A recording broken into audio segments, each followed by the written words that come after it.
Hello po, greetings mga kababayan. Si Atty. Rogelio Wong po ito ng Batas Pinoy. Ang ating pong channel, isa pong legal aid public service program niyong lingkod in collaboration with the Integrated Bar of the Philippines, Manila Port Chapter. Ang ating pong pag-usapan sa episode nito ay may kinalaman po sa katanungan sa atin ng isang masugid na taga-subaybay po natin. May kinalaman po ito sa pag-probate daw ng will, paano ba ito gagawin, at yung bang kabit pwede bang gumawa ng last will and testament, or it could be the other way around, maaari bang yung kabit o girlfriend o boyfriend ay maituturing na isang na mabigyan din po ng mana, no, mula doon sa ari-arian ng namayapa na. Okay? Yan po ang ating sasagutin. Pero bago po tayo ron, kung kayo baguhan pa lang sa ating channel, dito sa YouTube at saka sa Facebook po natin, kung hindi pa po kayo nakapag-subscribe o nakapag-follow, no? Hindi naman po siguro kalabisan kung ako po hihirit po sa inyo ng isang click po, no, sa follow, subscribe, share and like po natin, no? Especially if you find our videos interesting. And of course, para wala po kayong mamimiss na episode, no? Okay? You can i-click po ninyo yung notification bell upang sa ganun may mga updates po tayo, you'll be duly notified at wala po kayong mamimiss na episode. So let's now proceed with our discussion, no, dito po sa episode nito. Simple lang pong sulat po sa atin ng ating taga-subaybay na si Neri Season. Sabi niya, paano po pag naka-probate ang last will? May visa ba yun? Kasi sa kabit po merong last will. Okay.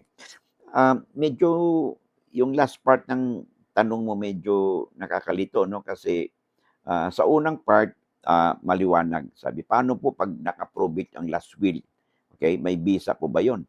Well, yun ang purpose ng ating ng pag-probate. Okay, pag may last will and testament kasi, okay, para ma-implement po ito, kailangan i-submit po sa korte yan for probate. Okay, ang purpose po ng probate is to prove the intrinsic and extrinsic validity of the will. Mga disposition po doon, no, na ginawa ng testator, whether at the time that the will was executed, yung bang executor ay nasa tamang pag-iisip, meron ba siyang legal capacity to act, no, all these things.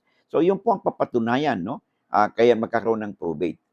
Ang probate po ng last will and testament, pwede pong maisagawa po yan kahit buhay pa si testator o pwede namang pagpumanaw na. Okay? So, at obligasyon po, no?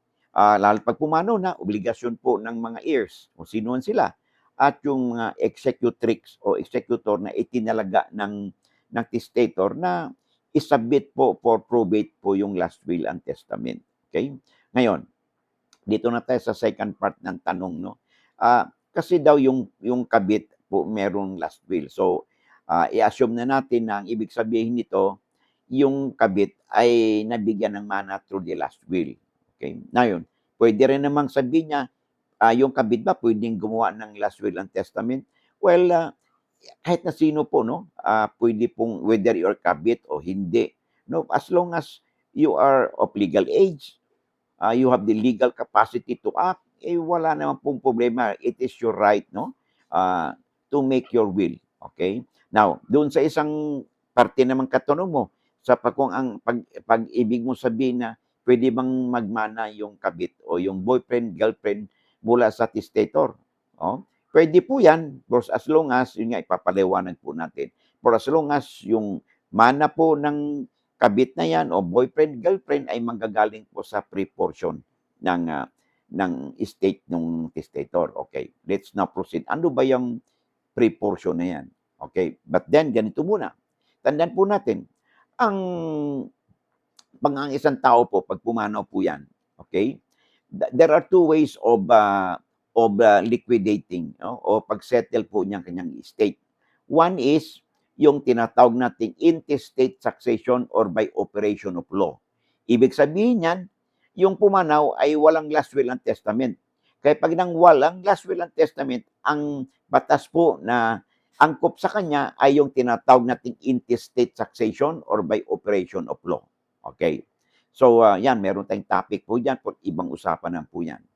Yung isa naman, pag may last will and testament, ang kanya pong disposition ng kanyang estate is governed by tinatawag nating testamentary succession. Testament, mayroong kasulatan. Okay?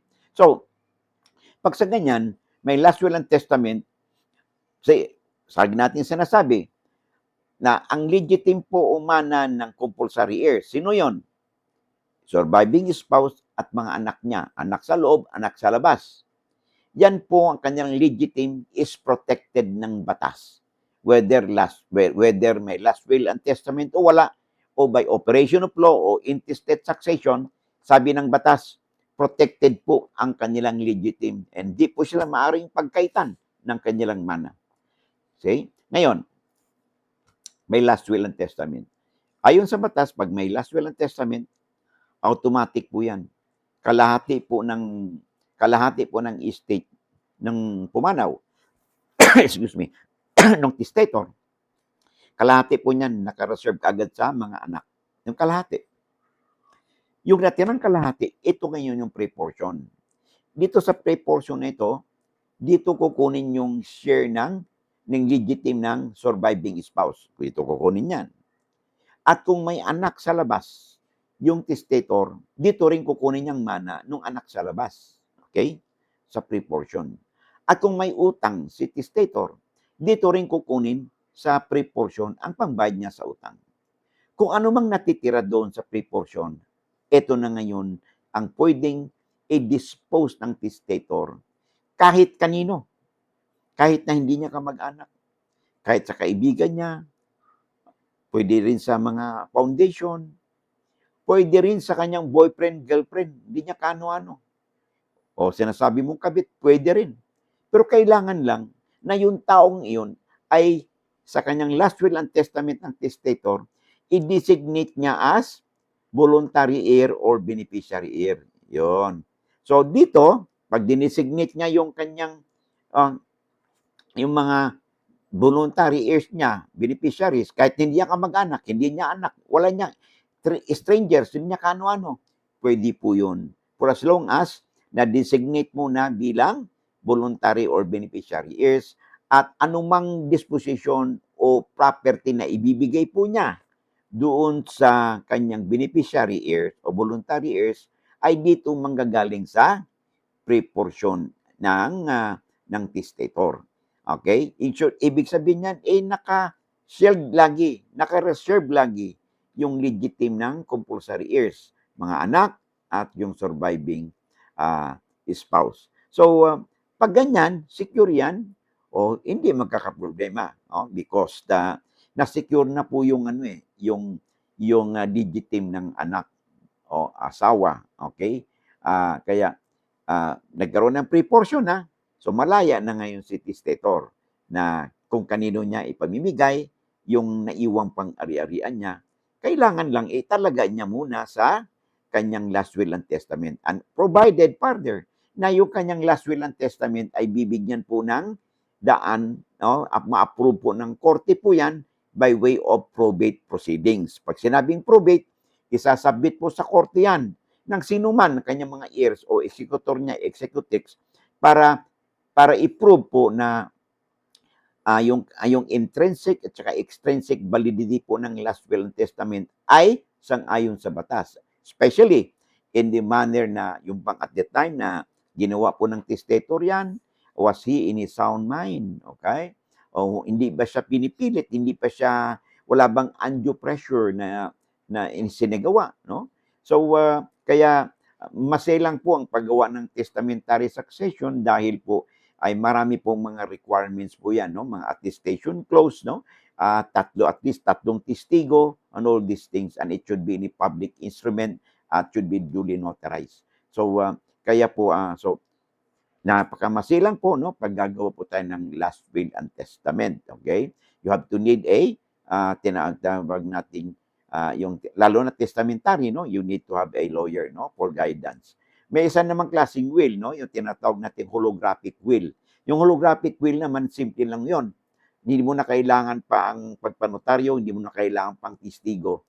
You can do a holographic will by your own handwriting and in the language known to the testator or dialect known to the testator. Hindi na po kailangan pa ang pagnotaryo, hindi na kailangan pa ang mga testigo.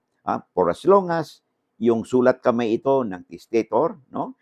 And the language or dialect known to the testator. So, I hope nabigyan po natin ng kasagutan, no? Ang tanong po sa atin ng ating taga-subaybay sa episode na ito.